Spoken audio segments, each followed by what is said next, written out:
Click on the Amazon logo. Enter the name you want to give to your store. Click on Connect to Amazon. Log into your Amazon Seller Central account if you are not already logged in. Authorize Plugbooks by checking the box and clicking on Confirm. Connect your bookkeeping application such as Xero or QuickBooks, or skip this step if you don't have one. We are connecting with Xero. Click on the Xero logo. Log in if you are not already logged in and click on Allow Access. On the account mapping page, add your Xero chart of accounts to the given categories. We recommend using auto mapping, which will automatically create the necessary accounts in Xero and assign them to the given categories with just one click. After that, click on Submit at the bottom of the page. Your Amazon account and Xero bookkeeping are now connected with Plugbooks. After completing the steps, navigate to the Settlement section, where you can view your payouts within a few hours.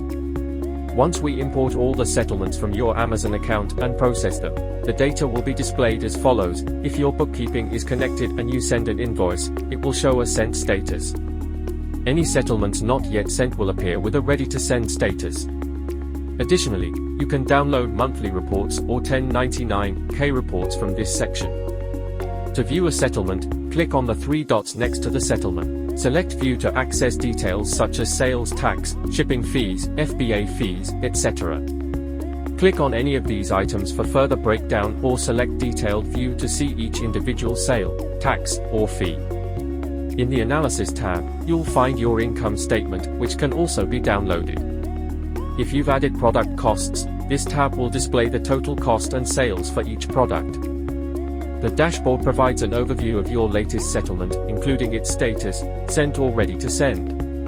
Below, see recent sent settlements and a year-to-date principal sales chart.